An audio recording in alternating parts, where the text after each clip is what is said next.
before I do this, I've always wanted to try this in front of a live crowd. This is really fun.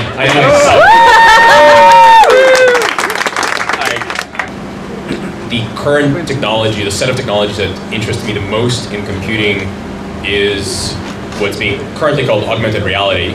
And I think there's an incredible amount of opportunity. The thing that's really, really interesting about augmented reality, it's also very problematic about it, is that most people think of it as something that just, an extra information that appears on your glasses or on your windshield or on your display. But there's actually sort of augmented reality on the cheap. The interesting thing about augmented reality is something that can only be done with augmented reality.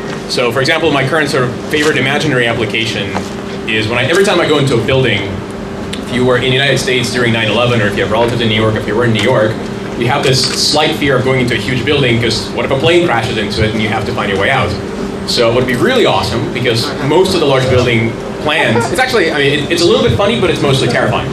And what would be really great is my iPhone should be able to just automatically figure out where it is in the world through GPS that I already have, download the blueprints of the building, and then track me as I move around the building.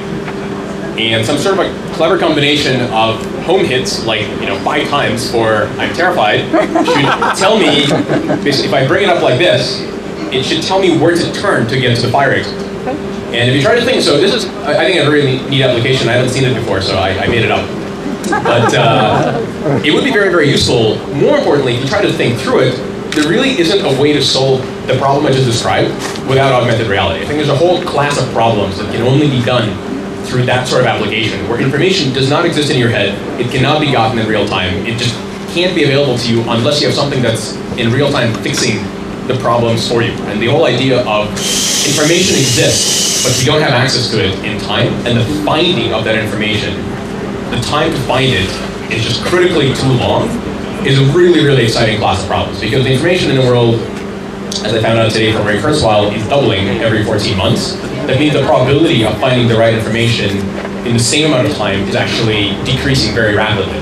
So as a result, there's just a tremendous set of opportunities, pre-computing answers to important questions, figuring out what kind of questions people might ask, figuring out what sort of things might be perceived as crucial at any one moment. So I think that's just a very, very exciting set of problems, and there's just tremendous opportunity both on the business side of the equation and on the public service side of the equation. So that's really, really cool.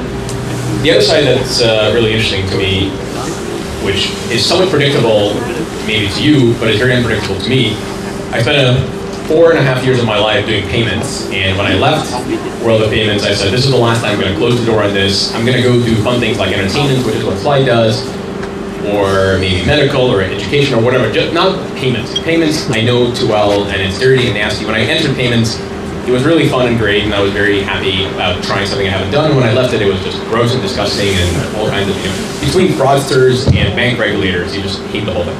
So these days, I find myself very excited about micropayments, because when I was at PayPal, every time people would ask me on a panel, hey, what do you think about micropayments? I would say, yeah, they don't exist. It doesn't matter. No one wants them. Just shut up. Go, buy something for $1 and it's not a micropayment anymore.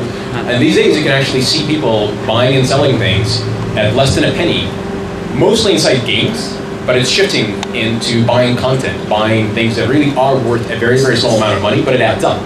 And so the idea of turning micropayment problems into solutions, especially the type that involve risk underwriting and credit granting, where you basically say, yeah, I think you're pretty good for, you look like I could trust you to give me 1/10 of a penny.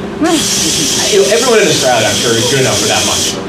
But the collecting and aggregating it is a very, very difficult problem. So there's an enormous, I think, opportunity in microfinance, micropayments, that entire part of the world.